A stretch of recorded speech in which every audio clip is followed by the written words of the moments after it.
हरि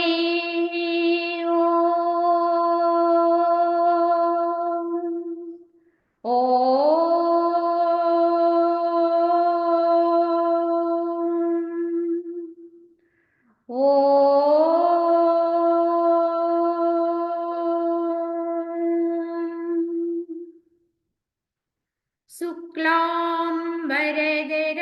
विष्णुं शशिवर्णं चतुर्भुजं प्रसन्नवदनं ध्याये सर्वविघ्नोपशान्तये अखण्डमण्डलाकारं व्याप्तं येन चराचरं तत्पदं दर्शितं येन तस्मै श्रीगुरवे नमः।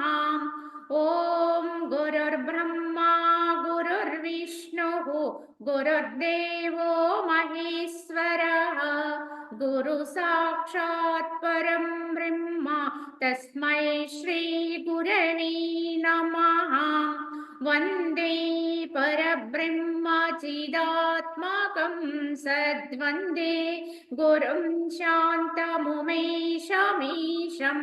वन्दे शिवानन्दगुरुप्रवीरं वन्दे सदान्यानपि वन्दनीयान् अनन्तसुखदातारमखण्डानन्दविग्रहं दयाळुमतिसन्तुष्टं वन्देऽहं मम सद्गुरुं रागादिरोगान् सततानुषक्ता न शेषकाया प्रवृतानशेषान् औत्सुक्यमोहारतिदान् जघाना यः पूर्ववैद्याय नमोऽस्तु तस्मै यः पूर्ववैद्याय नमोऽस्तु तस्मै।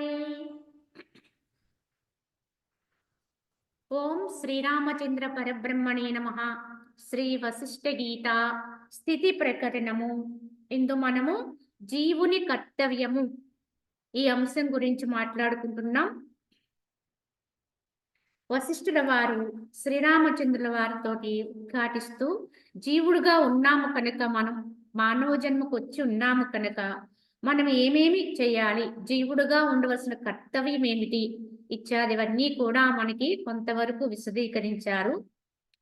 అందులోనే మరికొంత భాగాన్ని వివరిస్తూ, ప్రియుడు అయినటువంటి ఓ రామచంద్ర, ఈ జగత్తు అనేది మిథ్యయుండా ఇక దేనిని గురించి దుఃఖింపనేలా, లేక అధిష్టాన దృష్టితే సత్యమయుండా అప్పుడు నువ్వు దుఃఖింపవలసిన అవసరం లేదు. కాబట్టి నీవు జన్మ స్థితి మరణాదులను గురించి ఏమీ విచారించక ఆయా స్థితులన్నింటి యందును ఆకాశము వలె మహాసమరూపుడువై సదా ప్రశాంతుడువై ఉండుము అని చెప్పారు. కావున జీవుడుగా ఏం చేయాలి, ఎలా ఉండాలి ఇత్యాది అంశాలు చెప్పారు. సాధుజన సాంగత్యం చేయాలన్నారు. అలాగే మనకి ఏదైనా సరే మన యొక్క అభ్యాసానికి అవాంతరాలు కల్పించేటువంటి సహవాసం ఉంటే దానికి దూరంగా జరగాలి ఇత్యాది అంశాలన్నీ కూడా చెప్పడం జరిగింది. అందులో మరికొంత భాగంగా చెబుతూ, ఈ జగత్తు విషయంగా చూసుకుంటే ఇది మిథ్యేయుండా దీని గురించి నువ్వు దుఃఖించవలసిన అవసరమే లేదు. ఎందుకంటే ఎవరికి ఏ దుఃఖం వచ్చినా, ఎప్పుడు ఎవరు విచారించినా ఎందుకు విచారిస్తున్నాం, ఎందుకు బాధపడుతున్నాం అని ప్రశ్నించుకుంటే ఏదో విధంగా ఈ జగత్ సంబంధ విషయాల్లోనే మనకి అసంతృప్తి. ఈ దేహ సంబంధమైన విషయాలతో కూడినటువంటి ఈ జగత్తులో ఎక్కడో చోట మనకి అనుకున్నది జరగకపోవడము, ఏదైతే మనము వాంఛిస్తూ ఉంటామో ఆ వాంఛ తీరకపోవడం ఇత్యాదివి గమనిస్తూ ఉంటాం. దానివల్ల దుఃఖాలు పడుతూ ఉంటాం. కానీ యథార్థముగా ఈ జగత్తు అనేది లేనిదై ఉన్నప్పుడు, అంటే ఇది ఒక స్వప్న మాదిరి అనుకునే భావనతో ఎవరైతే ఉంటారో, జగత్తు మిథ్య అనేటువంటి విధానంలో దీన్ని తీసుకుంటారో, ఎలా అయితే స్వప్నములో వచ్చిన వాటికి విలువ లేకుండా ఉంటుందో, గుర్తింపు ఉండదో, అలాగే ఈ జగత్ విషయాల్లో కూడా గుర్తింపు లేని విధంగా ఉంటారు కనుక దుఃఖించవలసిన అవసరమే లేదు. ఇక ఒకవేళ ఇది సత్యం అనుకుందాం, ఈ జగత్తంతా నిండి ఉన్నది భగవంతుడే, పరమాత్మే, భగవంతుని యొక్క సత్తా చేతే జగత్తు నిండి ఉన్నది అని ఒకవేళ ఆ విధమైన భావన చేశామనుకోండి, అప్పుడు కూడా దుఃఖించవలసిన అవసరం లేదు. ఎందుకంటే సత్యానికి ఎప్పటికీ నాశనము లేదు. సత్యము సత్యమే కనుక దానికి వచ్చే నష్టము లేదు, నాశనము లేదు. కనుక ఇంక దేనికోసం దుఃఖిస్తావు? లేని దానికోసము దుఃఖించవలసిన అవసరం లేదు, ఉన్నదాని కోసము దుఃఖించవలసిన అవసరం లేదు. ఏ విధంగా చూసుకున్నా జీవుడికి దుఃఖపడవలసిన అగత్యము లేదు. అయినా దుఃఖపడుతున్నాం. ఎందుకు దుఃఖపడుతున్నామంటే వాస్తవ దృష్టి లేకపోవడం వల్ల. చూస్తే జగత్తుని లేనిదానిగాన్నా చూడాలి, లేకపోతే సమస్తము బ్రహ్మమయమే, అంతా బ్రహ్మమయమే, భగవంతుని చేత నింపబడి ఉన్నది, భగవత్ చైతన్యము చేత ఈ జగత్తు పనిచేస్తున్నది అనే దృష్టినైనా అలవర్చుకోవాలి, లేదా జగత్తు మిథ్య లేదు అనే దృష్టినైనా అలవర్చుకోవాలి. ఈ రెండు విధాల దృష్టిల్లో ఏ దృష్టిని అలవర్చుకున్నా దుఃఖించవలసిన అవసరం లేదు. కానీ జీవుడు ఇప్పుడు ప్రస్తుతానికి ఏ దృష్టితో ఉన్నాం అంటే ఈ రెండు దృష్టిల్ని పక్కన పెట్టేసి మూడవ దృష్టిలో ఉన్నాం మనం ఇప్పుడు. ఏమిటి? లేని జగత్తు ఉన్నదని, ఉన్నటువంటి బ్రహ్మము భగవంతుని యొక్క చిత్త చైతన్యం ఏదైతే ఉందో, ఆ చిదాకాశ స్థితి ఏదైతే ఉందో అది మనకు అర్థం కావట్లేదు, మనకు అనుభవానికి లేదు కనుక అది లేదు అని నమ్మి ఉన్నాం. ఇదే మన యొక్క పొరపాటండి. వాస్తవానికి ఇది యథార్థ దృష్టి కాదు. అందుకే సమ్యక్ దృష్టి కలిగి ఉండాలి అని చెప్పడానికి కారణం. కావున ఈ రెండు దృష్టిల్లో అంటే ఒకటి జగత్తుని లేదనుకునే దృష్టి, లేదా జగత్తంతా పరబ్రహ్మమయము, ఎక్కడ చూసినా బ్రహ్మమే, శివుడే, శివత్వంతో నిండిపోయింది, చైతన్యముతో నిండిపోయింది అని ఆ చైతన్యాన్ని గుర్తించినా దుఃఖపడవలసిన అవసరం లేదు. ఆ చైతన్యానికి ఎప్పటికీ నాశనం లేదు కనుక. కాబట్టి నీవు ఈ యొక్క జన్మ స్థితి మరణాదుని గురించి ఏమీ చింతించవలసిన అవసరం లేదు. ఈ జన్మ ఇప్పుడు ఉన్నాము, కొంతకాలానికి మరణిస్తాము అని ఏ విధంగానూ కూడా యథార్థ దృష్టికి వస్తే చింతించవలసిన అవసరము లేదు. చింతించక ఆయా స్థితులన్నింటి యందు కూడా అవన్నీ జరుగుతూ ఉంటాయి కనుక ఆయా స్థితులన్నింటి యందు కూడా ఆకాశము వలె ఎలా అయితే ఆకాశం నిర్లేపంగా ఉంటుందో, నిర్లిప్తంగా అలానే ఉంటూ ఈ మూడింటితో సంబంధము లేని వాడివి అంటే నువ్వుగా ఉంటూ మహాసమరూపుడవై సదా ప్రశాంతుడివై ఉండము. కనుక ఏమి జరగాలో అది జరుగుతూ ఉంటుంది. జగత్ విషయాల్లో ఎలా జరగాలో అలా జరుగుతూ ఉంటాయి. కానీ వాటిని సాక్షి రూపుడుగా గమనిస్తూ వాటి యందు సమత్వాన్ని వహిస్తూ శాంతుడువై ఉండుము రామా అని చెప్పి వశిష్ఠుల వారు దాటిస్తూ బాహ్య అభ్యంతర ద్వంద్వ సహిష్ణుడైన ధీరుడును విచారశీలుడును అయినటువంటి మనుజుడు, మహాబుద్ధిశాలియు విద్వాంసుడును విచారశీలుడు సౌజన్యయుతుడగు గురువును శాస్త్రోక్త రీతి సమీపించి అతనితో శాస్త్రమును మొట్టమొదట స్వయముగా విచారణ చేయవలను.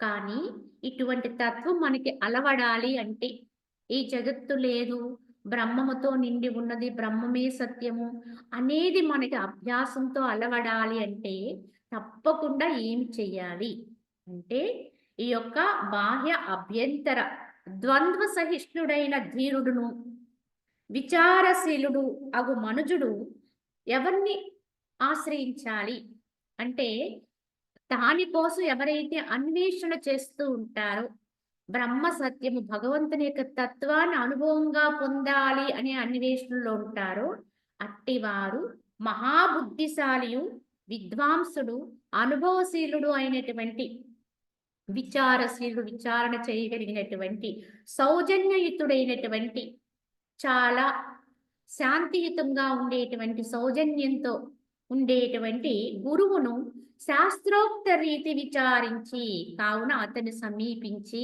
అటువంటి గురువులు మహనీయుల యొక్క సాంగత్యంలోని అనుభవానికి తెచ్చుకోవాలి.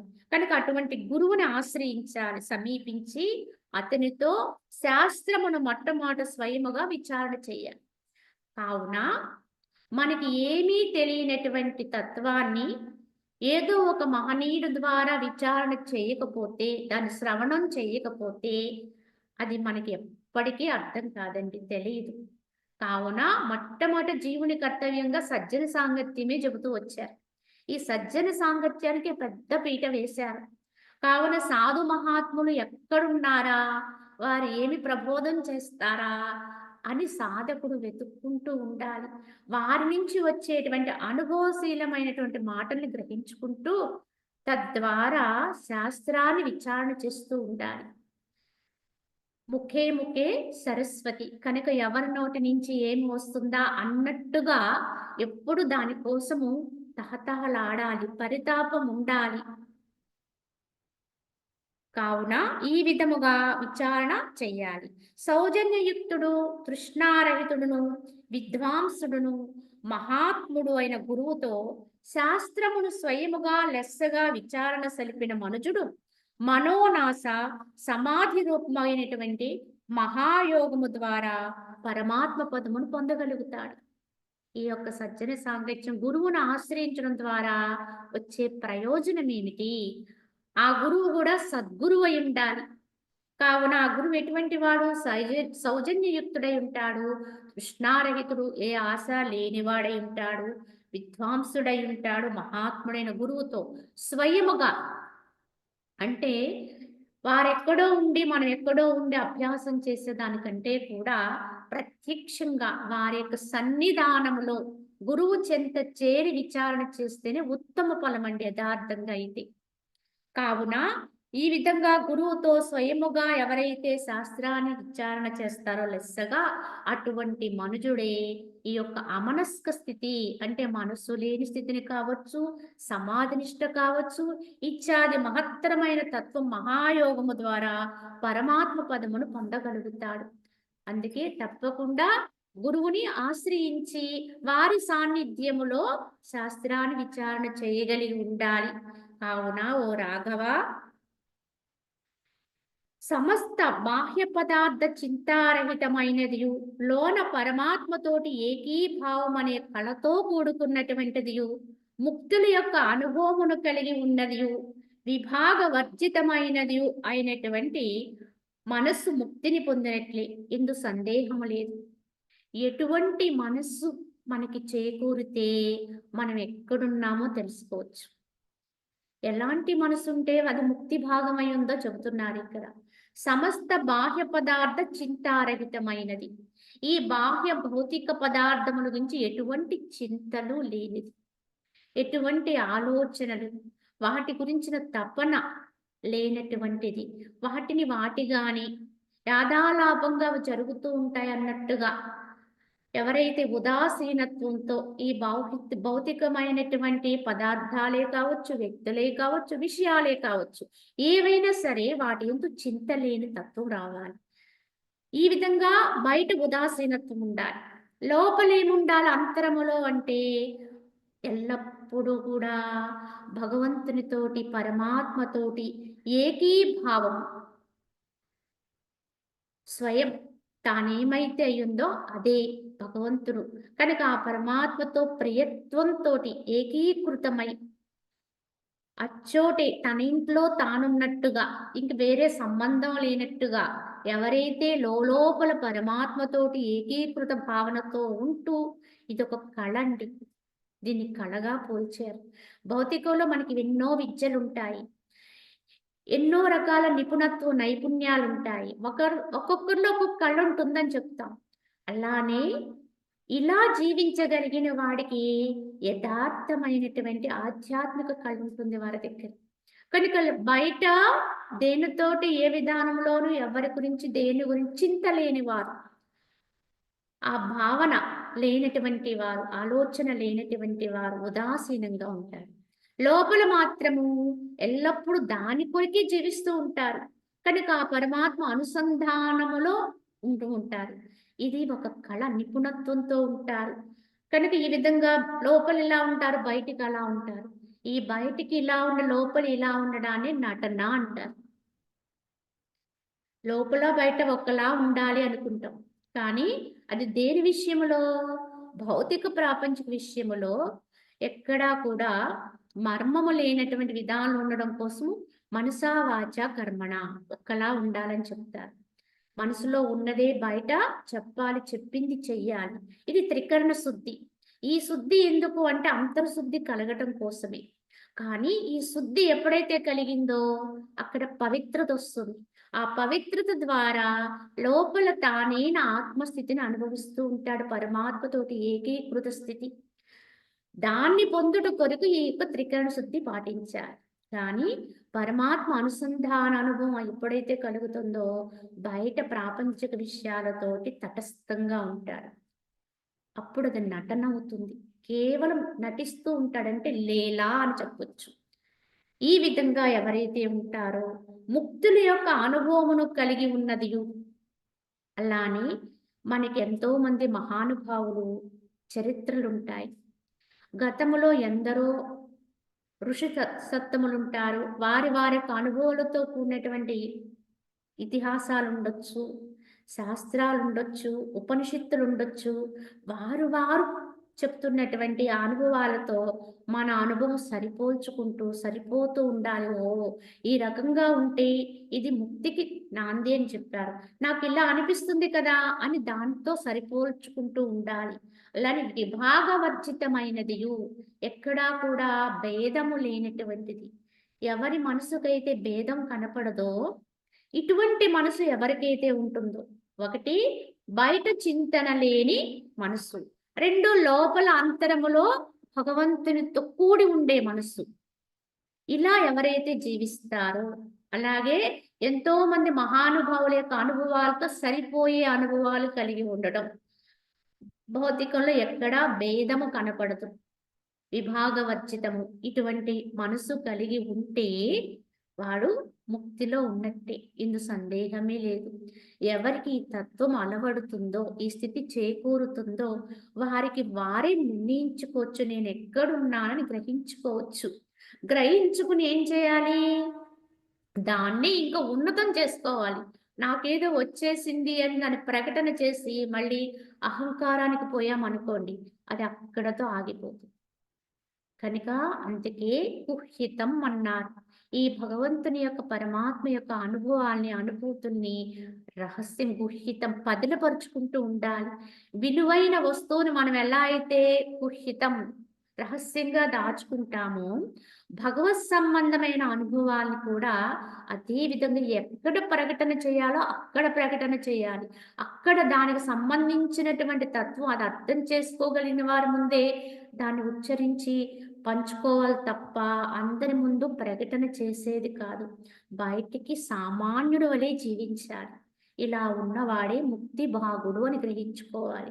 మనకి ఆ స్థితి చేకూరితే మనకి మనమే మార్పులు వేసుకుని తృప్తిపడి ఆనందంగా ఉండాలి.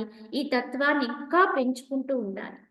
అదేవిధంగా ఎవరు జ్ఞానం అనే నౌక కలవారే బాహ్యమున లోకోచితములకు ఆచారములతో కూడి విహరించుచూ ఉంటారో అట్టి ధీమంతులు సంసార సముద్రమును దాటివేయుదురు.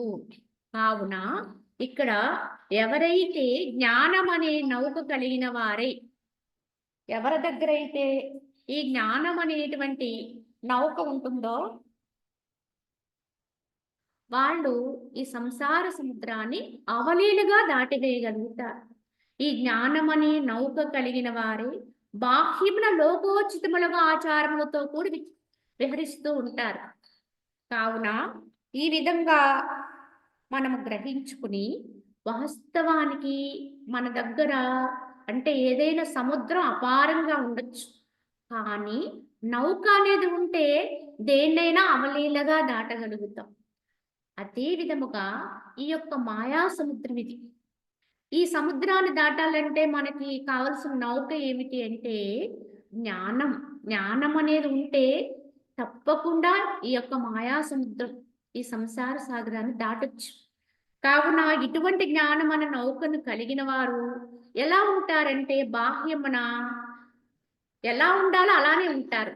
ఏ విధంగానూ కూడా వారు ఏమి చేయాలనేది ఎలా నిర్ణయించుకుంటారు, ఎప్పుడు ఏది చేయాలో అలానే చేస్తారు తప్ప దానికి అనుగుణమైనటువంటి వర్తనాన్ని కలిగి ఉంటారు కానీ దానికి వ్యతిరేకమైనటువంటి క్రియలు మాత్రం ఏమీ చేయరు. అంటే లోకానికి అనుగుణంగానే వర్తిస్తారు. జ్ఞానం కలిగి ఉన్నారు కదా అని చెప్పి లోక విరుద్ధమైన క్రియల్లో ఎన్నడూ ఉండరు. అది గుర్తించాలి. కావున మనం కూడా గమనించుకుని లోకానికి అనుగుణంగానే వెళ్ళాలి తప్ప దానికి వ్యతిరేకంగా వెళ్ళమని ఎవ్వరూ బోధ చేయలేదు. పదుగురితో కలిసి ఉన్నాం, సంఘ జీవనం, సామాజిక జీవనాన్ని గడుపుతూ ఉన్నాం. అంటే మనకి సత్సాంగత్యం ద్వారా కొన్ని విషయాలు తప్పకుండా అర్థమవుతాయి. ఎందుకంటే మానవుడు సంఘజీవి అనే దాని గురించి ఒక మహనీయుడు ఇలా చెప్తారు.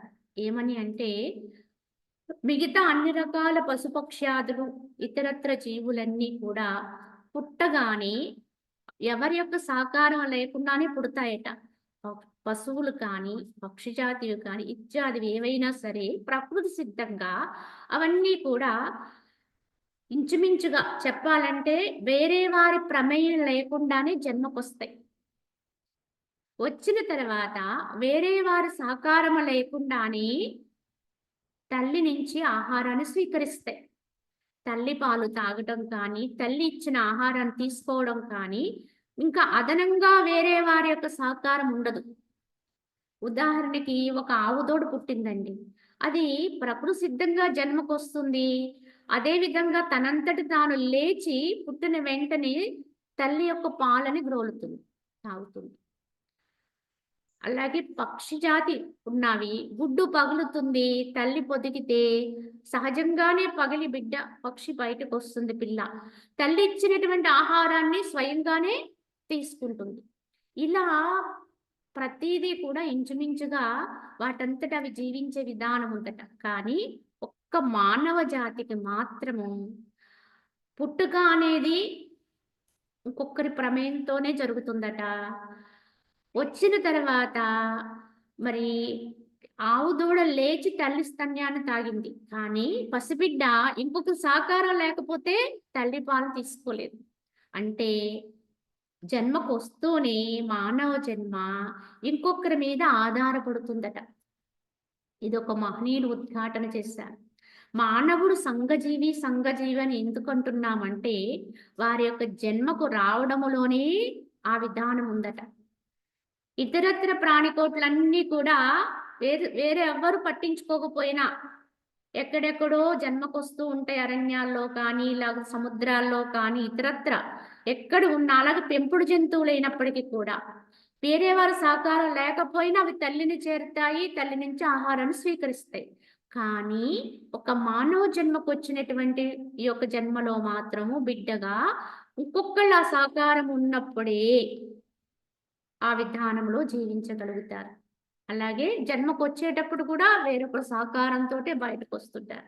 ఇలా అన్ని విధాలా కూడా ప్రారంభం నుంచి కూడా మానవ జన్మ ఈ యొక్క సామాజికంతో అంటే సమాజంతో ముడిపెట్టబడి ఉంది కనుకనే సంఘజీవి అన్నారు. అయితే ఇక్కడ ఎలా ఉంటాడు అంటే లోపల జ్ఞానం అనే నౌక కలిగి ఉంటాడు. కానీ బయటకు మాత్రం లోకానికి అనుగుణమైన ఆచారములతో కూడి వ్యవహారం చేస్తూ ఉంటాడు. నేను జ్ఞానం కలిగి ఉన్నాను కదా, నాకు ఏ ఆచారాలతోటి పని లేదు, ఎవరితోటి నిమిత్తం లేదు కనుక నాకు తోచినట్టుగా నేనుంటానన్నట్టుగా అయిపోడు. తప్పకుండా సదాచారవర్తనం కలిగి ఉంటాడు. 10 మందికి ఆదర్శవంతమైన జీవనాన్ని కలిగి ఉంటాడు. 10 మంది కొరకైనా వీరు సదాచారవంతులై ఉండాలి. శ్రీకృష్ణ భగవానుడు కూడా గీతలో ఇదే చెప్పారు. ఎందుకంటే ఎవరైతే గొప్పవాళ్ళై ఉంటారో వారు ఆచరించినటువంటి ఆచరణ వెనుకే 10 నడుస్తారు. ఎప్పుడూ కూడా వారిని అనుకరిస్తారు. కనుక అటువంటి గొప్పవాడు ఎప్పుడూ కూడా బహుజాగరూకుడై ఉండాలి తన వర్తనములో అని తెలియజేస్తారు. అట్టి ధీమంతులు ఎవరైతే ఇలా ఉంటారో బయటకు అన్ని ఆచరణలో పెడుతూ ఉంటారు, ఎలా ఉండాలో అలా జీవిస్తూ ఉంటారు, లౌకిక ధర్మాన్ని పాటిస్తారు, అలాగే తమ ఆశ్రమ ధర్మాన్ని కూడా విడనాడకుండా ధర్మపూర్వకంగా పాటిస్తూ ఉంటారు.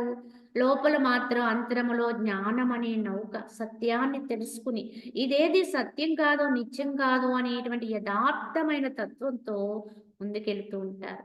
ఇటువంటి ధీమంతులే సంసార సముద్రాన్ని దాటగలుగుతారని చెప్పారు. ఆ నౌక ఉన్నప్పటికీ కూడా ఇలా ఉన్న వాళ్ళే ఈ సంసార సముద్రాన్ని అవలీలగా దాటగలుగుతారు. ఇన్ని చేస్తారు కానీ ఏది చెయ్యని వారే ఇంత.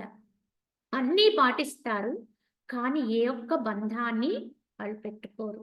ఇదండి జ్ఞానానికి. జ్ఞానంతో ఉండి కర్మాచరణ అంటే అన్నీ తూచా తప్పకుండా పాటిస్తారు కానీ మనసుతో ఏది తీసుకోరు. ఇది నేను చేస్తున్నానని అహంభావంతో ఉండరు. కనుక వాళ్ళు ఏమీ చెయ్యని వాళ్ళే ఉంటారు. కనుక వారికి ఏ బంధనాలు ఉండవు. కనుక వారు అవలీలగా ఈ యొక్క సంసార సముద్రాన్ని దాటగలుగుతారు. ఓ రామచంద్ర, నీ వంటి బుద్ధిమంతుడు, సౌజన్యయుక్తుడు, సమదర్శి, ఉత్తమ దృష్టి కలవాడు మాత్రమే నాచే వచింపబడిన ఈ జ్ఞాన దృష్టులకు అర్హుడు. ఇంతకీ ఇప్పటి వరకు వశిష్ఠుల వారు చాలా తత్వాన్ని తెలియజేశారు ఈ జ్ఞాన దృష్టి గురించి. జీవుని కర్తవ్యంగా చెప్పినటువంటి ఈ తత్వాన్ని మరి ఎవరు పడితే వాళ్ళు స్వీకరిస్తారా అంటే అందరికీ ఇది స్వీకరణ చేసేటువంటి అర్హత ఉండదు. ఎవరికైతే బుద్ధి ఉంటుందో, సూక్ష్మతత్వంతో ఉన్నటువంటి బుద్ధి ఉంటుందో, సౌజన్య తత్వం ఉంటుందో, సమదర్శత్వం ఉంటుందో, ఉత్తమమైన దృష్టి కలిగి ఉంటారు, ఇటువంటి సద్గుణాలు కలిగినటువంటి వాడు మాత్రమే ఇప్పటి వరకు నాచే వచింపబడినటువంటి జ్ఞాన దృష్టులకు అర్హత్వాన్ని పొందుతారు. కావున మనకి అట్టి అర్హత ఉన్నదా అని గమనించుకోవాలి. మనం ఎక్కడున్నాం, ఈ దృష్టిని మనం అలవర్చుకోగలదమ్మా. ఒకవేళ మనకు అర్హత లేకపోతే సంపాదించుకోవాలి, ప్రయత్నంతో సాధించాలి. అదేవిధంగా ఈ శరీరం ఉండునంత గనుక అంటే యావత్ జీవితము రాగద్వేష రహితముగు బుద్ధి గలవాడవై అంతరంగమున సమస్త వాంఛలను విడిచిపెట్టి బాహ్యమున లోకోచితములకు ఆచారములు కలిగి వర్తింపుము. కావున ఓ రామా, ఇంక ఎలా ఉండాలి అనేది చెబుతూ, ఈ శరీరం ఉన్నంత వరకు అంటే జీవితకాల పర్యంతము యావత్ జీవితము కూడా రాగద్వేష రహితమైన బుద్ధి కలిగి ఉండు. ప్రత్యేకమైనటువంటి ప్రియత్వము గాని అప్రియత్వం గాని పొందకు దేని యందు కూడా. ఇది నాది కనుక దీని పట్ల అతిరాగము కానీ లేదా వేరొక దాని పట్ల ద్వేషాన్ని కానీ వహించకు. కనుక రాగద్వేషాలకి అతీతుడు ఉండు. ఈ రాగద్వేషాలు లేని వారికి సమస్త సద్గుణాలు వచ్చి చేరుతాయి. కనుక రాగద్వేష వర్జితుడవై అంతరంగమున సమస్త వాంఛనని విడిచిపెట్టి లోపల ఏ కోరిక లేనివాడివి బాహ్యమున మాత్రము బయట మాత్రము లోకోచితములైనటువంటి ఆచారములు కలిగి వర్తించు.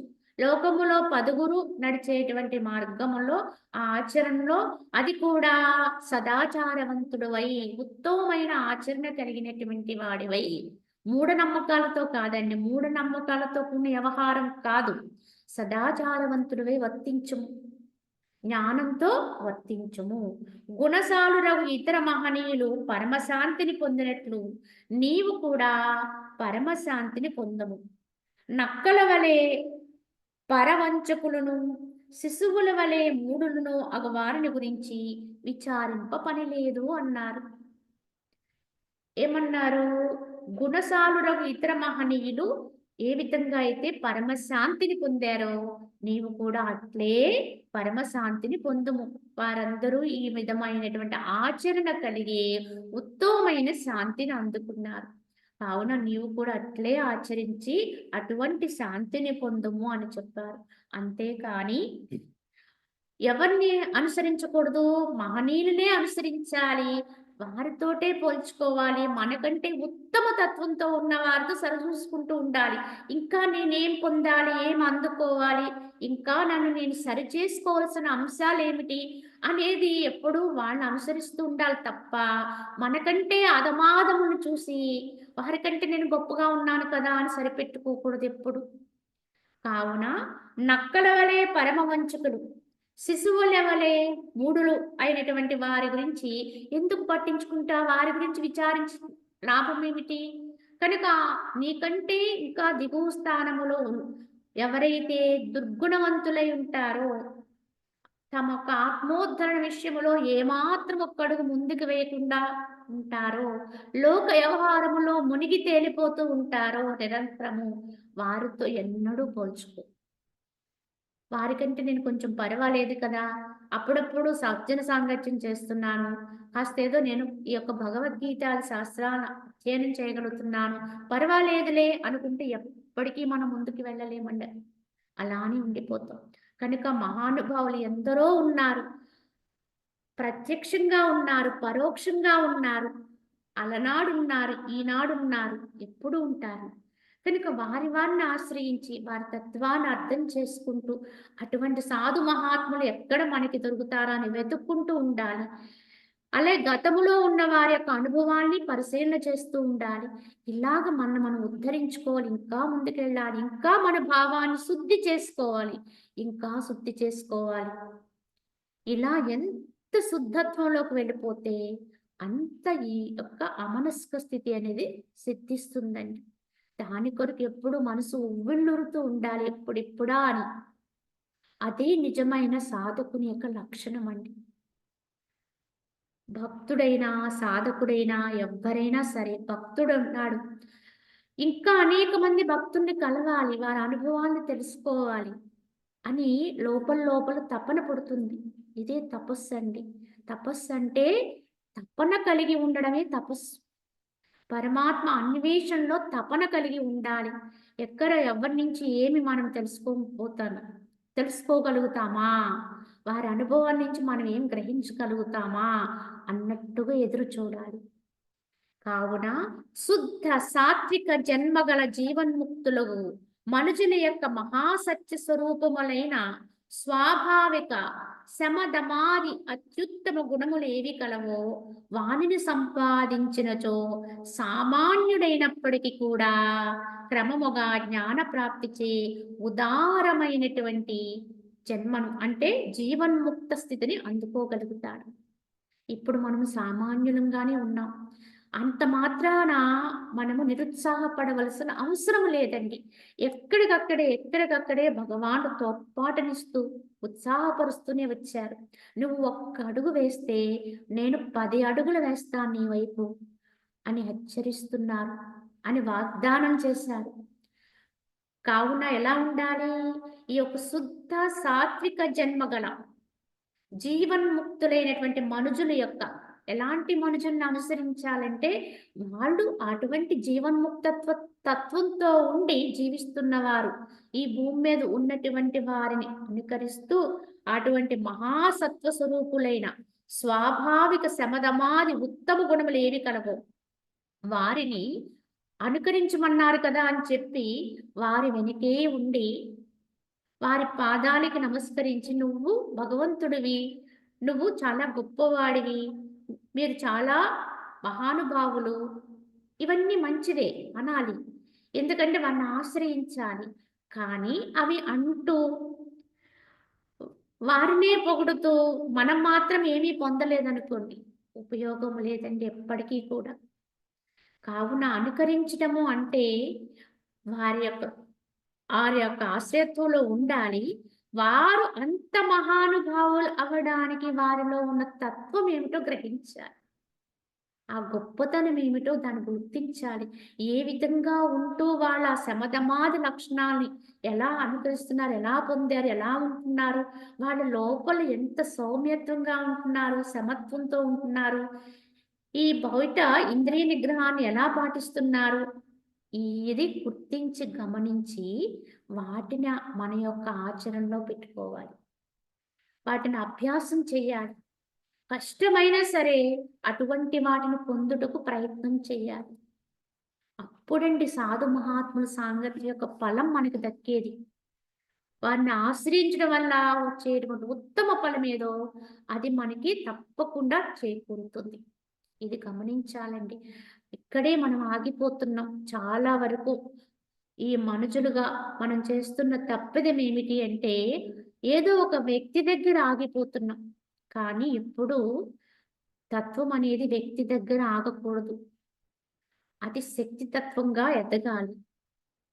వారిలో ఉన్నటువంటి చైతన్యాన్ని గుర్తించాలి. అది ఒక వ్యక్తికి మాత్రమే పరిమితం చేసి ఆ వ్యక్తి గొప్పవారని చెప్పి వారి చుట్టూని తిరిగామనుకోండి, మనకేదో వచ్చేస్తుంది అనుకుంటాం, కానీ ఏమీ రాదండి. యథార్థం చెప్పాలి అంటే ఒక గురువు గారు ఉంటారు. ఆ గురువు గారు ఎక్కడికి వెళ్ళాలన్నా, ఏమి చేయాలన్నా, ప్రతిరోజు వారి దినచర్యనంతటి నిర్ధారణ చేయటానికి పక్కన ఆయనకి అసిస్టెంట్, ఒక సెక్రటరీనో ఎవరో ఉంటారు. ఈయన శిష్యుడు అనగానే ఇక్కడికొస్తారు. వారికి ఆ పదవి ఇచ్చారు.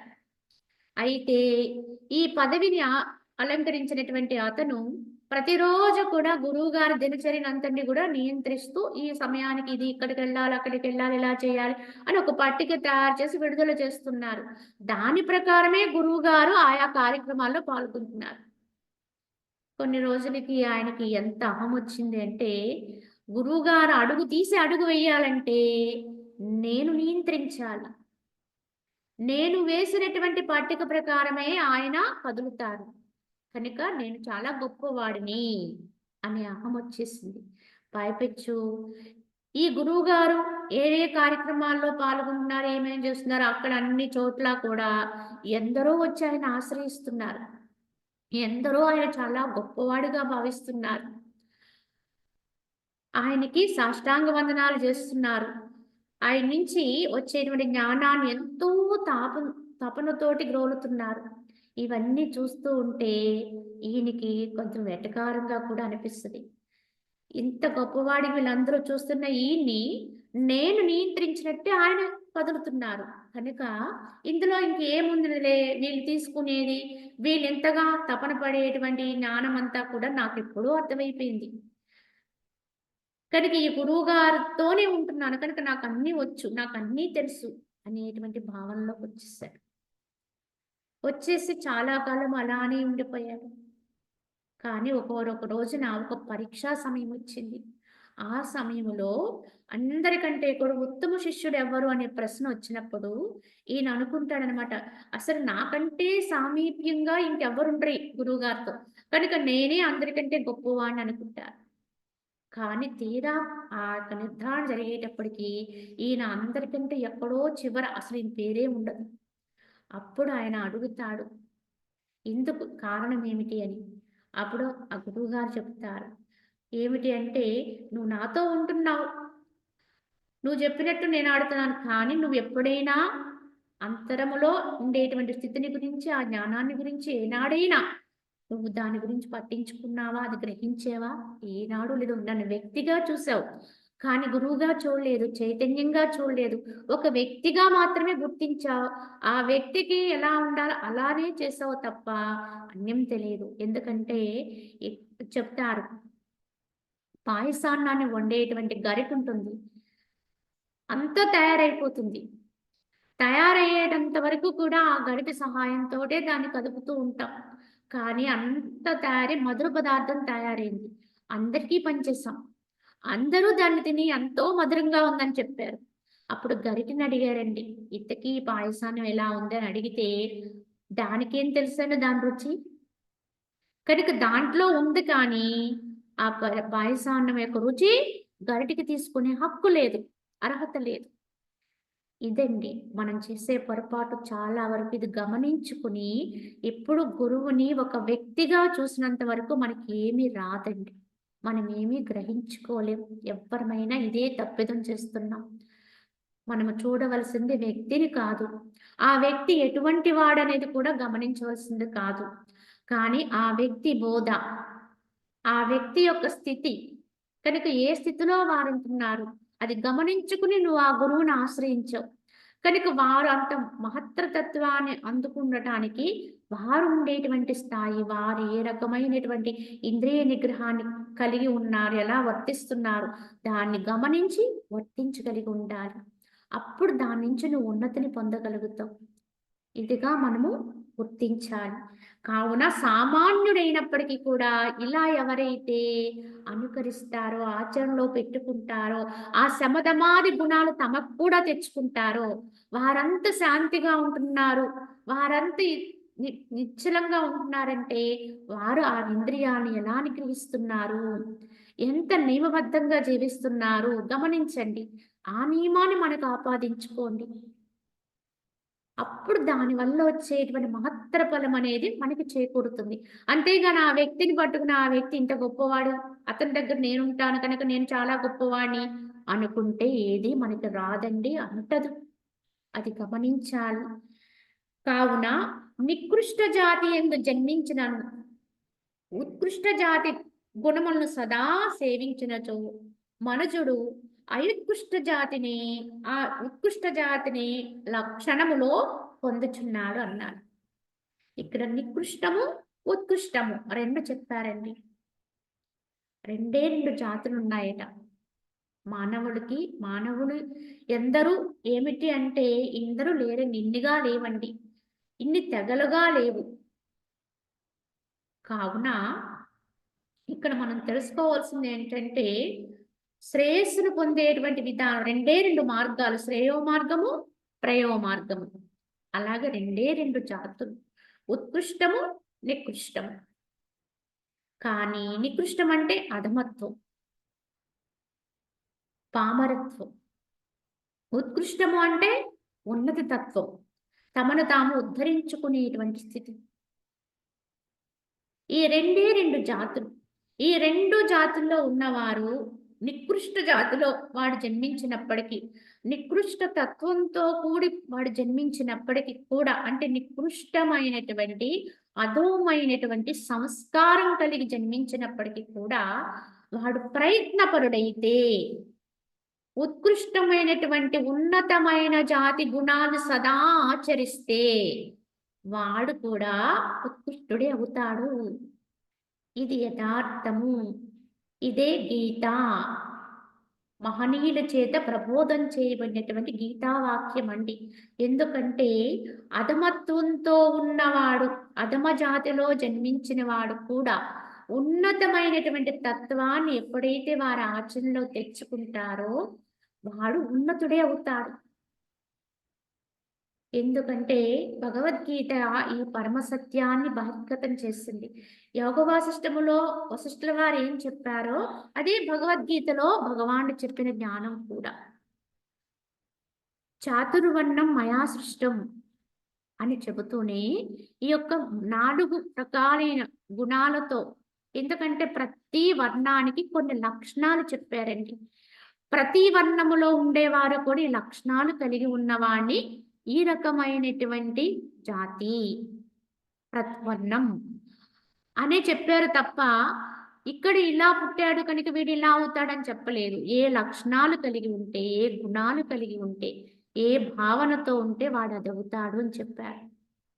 అలాగే బ్రాహ్మణ క్షత్రియ వైశ్య శూద్ర అనేటువంటి 4 అంశాలు కూడా అలానే ఏర్పాటు చేశారు. కావున సదా బ్రహ్మమనందు నిష్ట కలిగి ఉంటే వాడు బ్రాహ్మణుడైపోతాడండి. సదా ఆ యొక్క బ్రాహ్మణత్వాన్ని అందుకోవడములో శౌర్యవంతుడై ఉంటే, అంటే పరాక్రమం కలిగి ఉంటే, అంటే వచ్చేటువంటి ఆటంకాన్ని ఎదిరించుకోగలిగి ఉంటే, శౌర్యంతో ఉంటే వాడు క్షత్రియుడవుతాడు. అలానే సదా ఆ బ్రాహ్మణత్వాన్ని అందుకోవడానికి ఏది వదలాలో దాన్ని వదులుతూ, ఏది పొందాలో దాన్ని పొందుతూ ఉండేవాడెవడో వాడే వైశ్యుడవుతాడు. యథార్థంగా ఇవన్నీ కూడా మొత్తానికి మనకి ఎందుకు ఇచ్చారంటే అందరూ బ్రాహ్మణత్వంలోకి వెళ్ళవలసిన వాళ్ళని, జీవుని యొక్క కర్తవ్యమే అది. జీవుడుగా ఉన్న ప్రతి ఒక్కడు కూడా బ్రహ్మతత్వాన్ని అందుకుంటేనే జన్మ పరిసమాప్తి. అప్పటి వరకు కూడా మనము ఎక్కడ పుట్టినా ఎలా పుట్టినా ఆ జన్మ అనేది అంతం కాదు, జన్మ పరంపరలోకి వెళ్ళిపోతాం. అలాగే శూద్రత్వంలో పరిచర్యాత్మకం, పరిచర్య చేయటమే శూద్రుని యొక్క లక్షణం. ఎవరికి పరిచర్య చేయాలి అంటే బ్రాహ్మణుడికి పరిచర్య చేయాలి అన్నారు. మరి బ్రాహ్మణుడు ఎవరు? సదా బ్రహ్మమునందు వర్తించువాడు. సదా బ్రహ్మమునందు వర్తించువాడు ఎవరినైతే అనుసరిస్తారో, సదా వారి సేవలో నిమగ్నమై ఉంటారో వారు కూడా బ్రాహ్మణులే అవుతారు. ఆ బ్రాహ్మణత్వాన్ని అందుకోగలుగుతారు. కావున ఏ విధంగా చూసుకున్నా జన్మకొచ్చిన ప్రతి ఒక్కడు కూడా ఏ జీవి అయినప్పటికీ కూడా బ్రాహ్మణత్వాన్ని అందుకునే దిశగానే ప్రయాణం చేయాలి. ఎవ్వరమైనా. మనం ఎక్కడ పుట్టాం? ఎలా పుట్టాం? మనకి జన్మతః వచ్చిన సంస్కారం ఏమై ఉన్నది? అనేది పక్కన పెట్టి ఎవరైతే ఆ ఉత్తమ తత్వం ఏదైతే ఉందో, ఉత్తమ లక్షణం ఏదైతే ఉందో, ఉత్తమమైన జ్ఞానతత్వం ఏదైతే ఉందో, దాన్ని అనుసరించే ప్రయత్నము చేయగలిగితేనే వారు ఈ జన్మ యొక్క సార్థకత్వాన్ని అందుకోగలుగుతారు.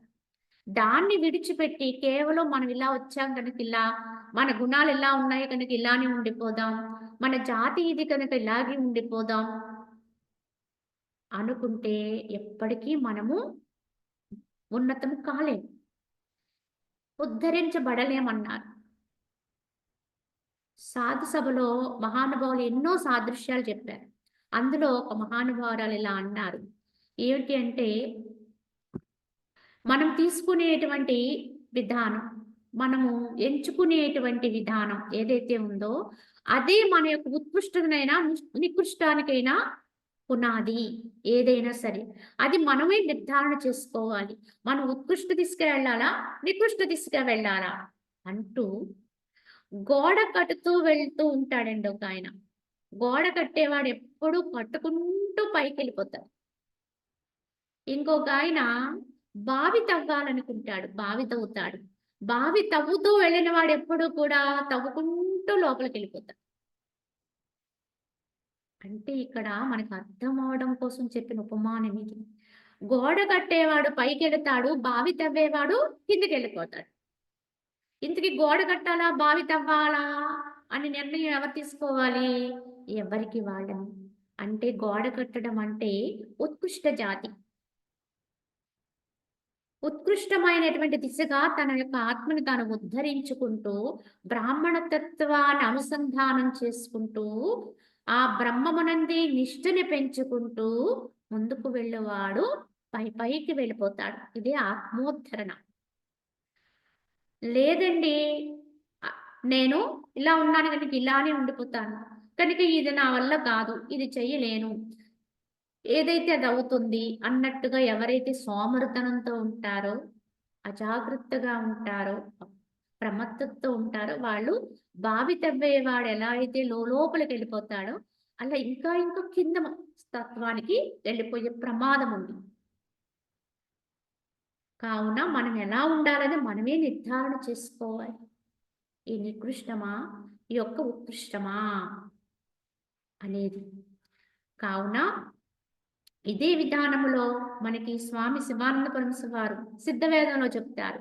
ఈ బ్రాహ్మణ, క్షత్రియ, వైశ్య, శూద్ర ఈ 4 అంశాలకి కూడా అర్థం చెప్పారు. అది మనం ఎన్నో మార్లు చెప్పుకున్నాం. అది ఎలా చెబుతారు అంటే, బ్రహ్మమునందు నిష్ట కలిగిన వాడు బ్రాహ్మణుడు అని చెప్తారు కదా. మరి ఇక్కడ దేహాన్ని దేవాలయంగా తీసుకుంటే, ఈ దేహాలయములో ఎవరైతే తానైనటువంటి ఆత్మస్థితితో ఉంటూ, అంటే జీవుణ్ణి భగవంతునితో కలిపేటువంటి క్రియ ఏదైతే ఉందో, అటువంటి యోగాభ్యాస పరులై నిరంతరం కూడా ప్రయత్న పరులై ఆ యొక్క దేహాలయములో ఉండేటువంటి బ్రహ్మమునందు నిష్ట కలిగి ఉంటాడో వాడు బ్రాహ్మణుడు అవుతాడు. కనుక ఎవరి మనసైతే అమనస్కమై ఈ విధంగా ఆ బ్రహ్మీ స్థితి హృదయ స్థానములో నిశ్చలమవుతుందో వాడు బ్రాహ్మణుడు అవుతాడు. ఒకవేళ అలా అవ్వలేదనుకోండి, ఆ అవ్వడానికి ప్రయత్నపరుడైనటువంటి మనసు కలిగి ఉన్నాడు అనుకోండి, అంటే ఆ ఆ యొక్క నిష్ట కలగటానికి, ఆ హృదయ స్థానంలో మనసును నిలపడానికి అడ్డుపడుతున్న అవరోధాన్ని తొలగించుకుంటూ ఎవడైతే ఎదుర్కొంటూ ఉంటాడో ఆటంకాల్ని, వాడు క్షత్రియుడవుతాడు. కానీ ఈ క్షత్రియుడు కూడా దేనికోసం ఉంటాడు? బ్రహ్మమునందు చేర్చుడు కొరికి ఆ మనసు కూడా ఏదో ఒక రోజున అన్ని ఆటంకాన్ని కూడా ఎదిరించి ఆ యొక్క బ్రహ్మమునందు నిష్ఠను పెంచుకుంటాడు. వాడు బ్రాహ్మణుడవుతాడు. ఇంకా మూడో మనస్సు ఏమిటి? కొంతమంది మనస్సులో ఈ యొక్క భౌతికమైన బయట ఉన్నటువంటి అనేక రకాల వ్యాపారములు ఉన్నాయి, క్రియలుంటాయి. కానీ ఎవరి మనసులో అయితే విచక్షణ మేలుకుని, వివేకం మేలుకుని ఈటి స్థానములో అంటే మన దగ్గర ఉన్నవి కొన్ని వదులుకుంటేనే కొన్ని వస్తాయండి. అలానే మన మనసులో ఉన్న కొన్నింటి పట్ల ఉన్నటువంటి ప్రియత్వాన్ని ఎప్పుడైతే త్యాగం చేస్తామో, అప్పుడే మనకు అవసరమైనటువంటి పరమాత్మ యందు ప్రేమ పుడుతుంది. అంటే భౌతిక విషయము, భౌతిక విధానాలు ఏవేవైతే ఉంటాయో, వాటి పట్ల ఉన్న రాగం ఏదైతే ఉందో, నేను, నావి, నావారు అనేటువంటి భావన చేత మనం ఎంతైతే సఖ్యత కలిగి ఉన్నామో, వాటి పట్ల ఉన్నటువంటి ఆ యొక్క బంధాన్ని, ఆ రాగాన్ని ఎంతైతే తెంచుకుంటూ ఉంటామో, క్రమంగా లోపలికి జరుగుతూ ఉంటామో, అంతంత పరమాత్మ యందు సఖ్యత, ప్రియత్వం అనేది పుడుతుందండి. ఇది వ్యాపారం. అంటే వదిలేయటం, తెచ్చుకోవడం. వదిలేయటం, తెచ్చుకోవడం. వైశ్యుడు ఏం చేస్తాడు? వ్యాపారము చేస్తాడు. అంటే త్యాగం చేస్తాడు, వదిలేస్తుంటాడు. కనుక తన దగ్గరుంది వదిలేస్తూ మళ్ళీ కొత్తది పొందుతూ ఇలా వ్యాపార క్రియలు, ఇటువంటి మానసిక తత్వం ఉన్నవాడు కూడా, ఈ వయస్సు తత్వంతో ఉన్నవాడు కూడా చివరికి ఏం పొందుతాడు? బ్రాహ్మణత్వాన్ని పొందుతాడు. ఇంక నాలుగో వాడెవరు అంటే శూద్రుడు, పరిచర్యాత్మకం. ఈ మనస్సు ఎలా ఉంటుంది అంటే, ఈ రకమైన మనస్సు కలిగిన వాడు శూద్ర మనస్సులో ఉంటాడు. అంటే పరిచర్య చేయాలి. ఎల్లప్పుడూ కూడా భగవంతుడికి పరిచర్య చేసేటువంటి, తనలో తానై ఉన్నటువంటి పరమాత్మ యొక్క తత్వాన్ని అందుకోవడానికి నిరంతర సాధకుడై ఉంటాడు. నిరంతర ప్రయత్నపరుడై ఉంటాడు. వ్యవసాయం చేస్తాడు. వీడండి నిజంగా వ్యవసాయం చేసేవాడంటే. కావున ఇలా వ్యవసాయం చేస్తూ ఆ యొక్క ఉద్యానములో బ్రాహ్మణ సపర్యలో సేవ చేస్తూ ఉంటాడు. సేవ చేయటము అంటారు ఇక్కడ. సేవ అంటే అర్థం ఏమిటి అంటే, ఇంకొక భావనతో చూసుకుంటే, ఏదైనా ఒక ద్రవ పదార్థాన్ని మనకిచ్చి సేవించండి అంటే మనం ఏం చేస్తాం? వెంటనే లోపలికి తీసుకుంటాం. అలాగే శూద్రతత్వం ఏమిటి అంటే, బ్రహ్మతత్వాన్ని, భగవద్భావాన్ని ఎప్పుడు లోపల నింపుకుంటూ ఉంటాడు. భగవంతునిందు ప్రేమతో ఉంటాడు. ఆ ప్రియత్వ భావనతో ఉంటాడు. అలాగే తన శ్వాసను ఎప్పుడు కూడా లోపలికే తీసుకుంటూ ఉంటాడు. ఇది ఎవరి తత్వము? శూద్రతత్వం. కానీ వీడెక్కడికెళతాడు? వీడు బ్రహ్మతత్వంలోకి వెళతాడు. అంటే దీని అర్థం ఏమిటి అంటే, ఏ విధంగా చూసుకున్నా, జ్ఞానతత్వంతో చూసుకున్నా, యోగ ప్రక్రియలో గమనించినా, ఎలా గమనించినా, 4 వర్ణాల్లో ఎవరు ఎక్కడ ఎలా జన్మించినా, అందరూ కూడా ఎందుకొచ్చాము జన్మకి అంటే, బ్రాహ్మణత్వాన్ని పొందుట కొరకే వచ్చాం. బ్రహ్మతత్వాన్ని అందుకోవడం కోసమే వచ్చాం. కనుక బ్రాహ్మణత్వం అంటే బ్రహ్మమునందు నిష్ట కలిగి ఉండుటే బ్రాహ్మణత్వం అండి. ఇది యథార్థం. కావున ఇక్కడ భగవాన్ వశిష్ఠుల వారు వచించింది కూడా అదే. నువ్వు నికృష్టుడివైనా పర్వాలేదు. ఇప్పటి వరకు నువ్వు నికృష్టుడుగా ఉన్నావనుకున్నావు. కానీ వదిలేయి. ఇప్పటి నుంచి నువ్వు ఎవరివు, ఏమిటి, నీ జాతి ఏమిటి, కులం ఏమిటి అన్ని పక్కన పెట్టేయి. నువ్వు ఇప్పటివరకు ఏం చేశావు అది కూడా వదిలేయి. కానీ ఇప్పుడు నువ్వు పశ్చాత్తాపడు, పరివర్తన చెందు, మార్పు కలిగి ఉండు. ఆ మార్పుతోటి ఇక్కడి నుంచి నీవు ఉత్కృష్టుడవ్వాలి. అంటే ఆ ఉత్కృష్టమైనటువంటి స్థితిలో వారందరూ ఎలా ఉన్నారో, ఉత్కృష్ట లక్షణాలు ఎలా ఉంటాయో తెలుసుకుని, ఆ లక్షణాన్ని తెచ్చుకో. ఆ భావాన్ని కలిగి ఉండు. ఇప్పటి వరకు నీకున్న భావన అనేది నికృష్టం కావచ్చు. కానీ ఇప్పుడు నువ్వు మార్పు చెంది ఉత్కృష్టమైన భావాన్ని తెచ్చుకో. ఇదే పరివర్తన అన్నారు. పరివర్తన అంటే మార్పు చెందుట. మార్పు చెందుట అంటే ఇప్పటి వరకు ఉన్నటువంటి విధానాన్ని మార్పు చేసుకోవడం. ఇదే మనలో ఉండేటువంటి తత్వాన్ని తప్పకుండా ఈ పరివర్తన ద్వారానే మనం మార్చుకోగలుగుతాం. గతంలో తెలుసో తెలియకో అలా ఉంటాం. అంటే ఆ మార్పు చెందక ముందు ఒకలా ఉన్నాం.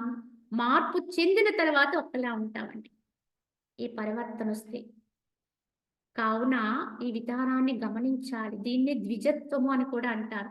బ్రాహ్మణుడికి మరొక పేరు ద్విజుడు అనే పేరుంది. ఎందుకని అంటే, ద్విజత్వము అంటే 2 జన్మలు కలిగిన వారు. అలానే గుడ్డుగా ఉన్నప్పుడు ఒక జన్మ, గుడ్డు పగిలిన తర్వాత వచ్చేది వేరొక జన్మ. కనుక దాన్ని కూడా ద్విజత్వంతో ఉన్న జన్మగా చెప్తారు, పుట్టి నుంచి వచ్చేది. అదే విధంగా మానవ జాతిలో ద్విజత్వం అనేది ఎలా అంటే, బ్రాహ్మణుడికి మాత్రమే పేరుంది. ద్విజుడు అంటారు. ద్విజుడు అంటే 2 జన్మలు కలిగిన వాడు. ఏమిటి 2 జన్మలు కలగటం? అంటే జన్మకు వచ్చిన తర్వాత వారికి కొంత వయస్సు వచ్చే వరకు వారు సామాన్యులుగానే ఉంటారు. సామాన్య విధానంలోనే జీవిస్తారు. కనుక అంతవరకు ఒక జన్మ. కానీ ఏదో ఒక వయసులో వారికి తప్పకుండా ఉపనయనము అనే ఒక క్రియ జరుగుతుంది. దాన్ని ఒడుగు అంటాం మనం. కానీ ఈ ఒడుగు అన్న ఉపనయనము అనేది మనం అనుకుంటాము. ఈ ఉపనయనము అంటే వారి మెడలో ఒక జంధ్యం ధారణ జరుగుతుంది. వారికి గాయత్రి మంత్రోపదేశం అవుతుంది అని చెప్తాం. గాయత్రి మంత్రోపదేశము అవుతుంది నిజమే. కానీ అక్కడి నుంచే వారికి నిజమైన జన్మ ప్రారంభమవుతుంది. అక్కడి నుంచి వారు ఎలా జీవించాలి, ఎలా ఉండాలి, వారు బ్రాహ్మణత్వాన్ని అందుకోవడానికి ఏ విధమైనటువంటి సదాచారాన్ని పాటించాలి, నిత్య అగ్నిహోత్రాది క్రియలు ఎలా నిర్వర్తించాలి, ఇత్యాదివన్నీ కూడా వారు ఉపదేశింపబడతారు. ఉపదేశింపబడినప్పుడు ఎప్పుడైతే ఆ ఉపదేశానికి అనుగుణమైన జీవనాన్ని మొదలుపెట్టి ప్రారంభిస్తారో అప్పటి నుంచి వేరొక జన్మ మొదలవుతుంది. మరొక్క జన్మ వచ్చినట్లే. కనుక ఇదే ద్విజత్వము అన్నారు. కావున ఉపదేశము, ఉపనయనము ఇలా చెప్తున్నారు. ఉపదేశము, దేశం అంటే ప్రదేశము, ఉప అంటే సమీపము, సమీప ప్రదేశము అంటే ఎవరికి సమీపము అంటే నాలో నేనయున్న పరమాత్మకు దగ్గరగా ఉండేటువంటి స్థానం సంపాదించుట. అదే ఉపదేశం అంటే భగవంతునికి దగ్గరగా చేరడం, పరమాత్మకు దగ్గరగా చేరటం. మీరు బయట చూడండి, లోపల చూడండి. భగవంతుని బయట ఉన్నాడు అనుకోండి, అయినా పర్వాలేదు. లోపలే ఉన్నాడు అయినా, ఎక్కడైనా. కానీ దగ్గరగా చేరటం అనేది మాత్రం ఒక్కదానితోటే చేరుతాం. దేంతో అంటే మనసుతోనే చేరుతాం. బయట భగవంతుణ్ణి కేవలము దగ్గరగా చేయడం అని ఒక విగ్రహాన్ని ఆలింగనం చేసుకున్నా మనలో ఏ ప్రక్రియ ఉండదండి. అదే మనస్సులో ఒక ఆర్ద్రత వచ్చిందనుకోండి, పవిత్ర భావన వచ్చిందనుకోండి, నీ కనుల వెంట నీళ్లు కారుతాయి, నీ శరీరము గగుర్పాటు కలుగుతుంది, పరమాత్మ యొక్క అనుసంధాన స్థితి కలిగితే. ఇది నువ్వు బయట చూసినా లోపల చూసినా ఈ అనుభవాన్ని కనుక తెచ్చుకోగలిగితే అదే ఉపదేశము. భగవంతునికి దగ్గరగా చేర్చడానికి నీకు ఏదైనా ఉపాయం చెబితే అది ఉపదేశం. ఉపనయనము అంటే, నయనం అంటే కన్ను, చక్షు. ఉప అంటే సమీపముగా ఉండేటువంటి నయనం, దాన్ని చూపించే మార్గం ఏదైతే ఉందో అది ఉపనయనము. అంటే ఎవరికి దగ్గరగా అంటే నీకు నువ్వు భగవంతునికి పరమాత్మకి జీవుడుగా ఉన్నావు కనుక దేవుడికి దగ్గరగా చూపగలిగేటువంటి నయనము, కన్ను. ఆ నయనాన్ని పొందే మార్గాన్ని చెప్పేది ఉపనయన స్థితి. ఇది ఉపనయనము. కనుక భగవంతుని చేర్చేటువంటి మార్గము, భగవంతుని పొందేటువంటి ప్రదేశము చూపించే విధానం ఏదైతే ఉందో అదే ఉపనయన ఉపదేశాలు. ఇది ఎవరికైతే జరుగుతుందో వారు ఆ నిమిషము నుంచే మరొక్క జన్మని పొందిన వారు అవుతారు. ఇది నిజంగా ఎవరైతే అనుభవంగా పొందుతారో ఆ నిమిషము నుంచి వారు దాని ప్రయత్నపూర్వకమైన అభ్యాసం చేస్తారో వారందరూ ద్విజులేనండి. ఎన్ని ఉపదేశాలు చేసినా, ఉపనయనం జరిగినా దీని అభ్యాసములకు వెళ్ళలేదనుకోండి, ప్రయత్నము చేయలేదనుకోండి, దాన్ని పట్టించుకోలేదనుకోండి, ఆ ఉపదేశానికి ఉపనయనానికి అసలు అర్థమే లేదు. ఎప్పటికీ బ్రాహ్మణత్వాన్ని అందుకోలేదు. కావున యథార్థాన్ని గుర్తించి ఈ విధంగా ఎవ్వరమైనా జన్మకొచ్చిన ప్రతి ఒక్కళ్ళం కూడా జన్మకో శివరాత్రి అన్నట్టుగా ఏదో ఒక రోజున ఉపనయనాన్ని జరిపించుకోవాలి. ఏదో ఒక మహనీయుల ద్వారానో, గురుతుల్యులైనటువంటి మహానుభావుల ద్వారా ఎక్కడ ఎప్పుడు ఎలా అవుతుందో తెలియదు. అందుకే సాధు మహాత్ముల కొరకు అన్వేషణ చేసుకుంటూ ఉండాలి. మహానుభావుల కొరకు ఎప్పుడూ అన్వేషణలో ఉండాలి. ఎక్కడ ఏ సాంగత్యంలో మనకి ఏమి దక్కుతుందా అన్నంతటి ఆతృత ఉండాలి సాధకుడికి. వాడే తరించగలుగుతాడు. కావున అలా ఎప్పుడైతే మనకి ఆ ఉపనయనం అనేది అవుతుందో, అది ఉపదేశం జరుగుతుందో అక్కడి నుంచి దాన్ని పట్టుకుంటామో అప్పుడు ఈ ద్విజత్వం వస్తుంది. ఆ ద్విజత్వం వచ్చినప్పటి నుంచే వారికి నిజమైన బ్రాహ్మణత్వం అనేది సిద్ధిస్తుంది. అంటే ఏమిటి? ఆ ద్విజత్వంతో ఉంటూ ఎవరైతే ప్రయత్నపరులై ఉంటారో, ప్రయత్నంతో కూడి సఫలం చేసుకుంటూ ఉంటారో వారే ఈ బ్రాహ్మణత్వాన్ని అందుకోగలుగుతారండి. ఇది గమనించి ఇది అందరికీ అవసరం. అది ఎవ్వరికో ప్రత్యేకంగా కొందరికి మాత్రం అవసరం, వారికి మాత్రమే పరిమితం, వీరికి మాత్రమే పరిమితం అనుకోవడం అపోహ. జన్మకొచ్చిన ప్రతి ఒక్కడు గమనించి ఇదిగా గుర్తించాలి. దీన్నే మనము తెల్లవారే సమయం, బ్రహ్మీ ముహూర్త సమయం అని కూడా చెప్తారు. అంటే అప్పటి వరకు ఉన్నటువంటి చీకటి తొలగిపోయి వెలుగు వచ్చే సమయం అండి. అసతోమ సద్గమయ అని చెప్తున్నాం కదా! అంటే తమసోమ జ్యోతిర్గమయ అని అడుగుతున్నాం. కానీ ఇది యథార్థంగా మాటలతో వచ్చేది కాదండి. అంతర్గతంగా తెల్లవారే సమయం రావాలి. ఇప్పటి వరకు జీవుడుగా ఉన్నాం కనుక చీకట్లో ఉన్నాం. కానీ ఇప్పుడు బ్రహ్మతత్వంకి వెళ్ళాలంటే, ఆ బ్రహ్మానుభూతికి వెళ్ళాలంటే తెలతెలవారే సమయం అంటే చీకటి తొలగే సమయం ఒకటి రావాలి. అంటే జ్ఞాన ప్రకాశం రావాలి లోపలికి. ఆ తమస్సుతో కూడిన అజ్ఞానం అనేది తొలగాలి. ఇదే అసతోమా సద్గమయ. అది గుర్తించాలి. కావున ఆ బ్రహ్మీ ముహూర్తం అనేది బయట బ్రహ్మీ ముహూర్తానికి కాదండి మనం పెట్టుకోవాల్సింది. బయట రోజు తెల్లవారుతుంది. ప్రతిరోజు చీకటి తొలగుతుంది. ప్రతిరోజు వెలుగొస్తుంది. కేవలం ఏదో బ్రహ్మీ ముహూర్త సమయంలో సాధన చేసుకోండి అని మనకు పెద్దలు చెప్పారు కనుక, ఏదో ఆ సమయానికి కొంతసేపు మనము మన సాధనలో మనం ఉంటాం. అంతవరకు మంచిదే. కానీ అంతకంటే గొప్ప విషయం ఏంటంటే, బ్రహ్మీ ముహూర్తం అనేది బయట వచ్చింది కాదు. అంతరములో రావాలి. లోపల చీకటి తొలగి వెలుగొచ్చే సమయం ఒకటి రావాలి. ఇదే నిజమైన బ్రహ్మీ ముహూర్త సమయము. ఇది ప్రతి వారికి జన్మకు ఒక్కసారే వస్తుంది. ప్రతిరోజు తెల్లవారుతుంది గదా! రోజు బ్రహ్మీ ముహూర్తమే కదా అనుకుంటాం. ఆ బ్రహ్మీ ముహూర్తాల్లో ఎన్ని చేసినా అసలు బ్రహ్మీ ముహూర్తం రానంత వరకు మనలో మార్పు రాదండి. కనుక మనలోనే మార్పు రావాలి, పరివర్తన రావాలి. ద్విజత్వాన్ని అందుకోవాలి. తద్వారా బ్రాహ్మణత్వాన్ని పొందాలి. అదే వశిష్ఠుల వారి యొక్క ఉపదేశం. కనుక నీకు తెలియకపోయినా నువ్వు నికృష్టుడుగా ఉన్నా సరే ఉత్కృష్టాన్ని పట్టుకో. ఆమైన భావాలను తెచ్చుకో. గుణాల్ని పొందు. అభ్యాసం చెయ్యి. నువ్వు ఉత్కృష్టుడివే అవుతావు అనేది గమనించుకుని మనం ఉద్ధరించుకోవాలని ఈ తత్వం మనకి తెలియచేస్తుంది. దీంట్లో మిగతా భాగం రేపటి భాగంలో తెలియచేసుకుందాం. హరి ఓం తస్సత్. ఓం అసతో మా సద్గమయ తమసో జ్యోతిర్గమయ మృత్యో అమృతంగమయ. ఓం శాంతి శాంతి శాంతి.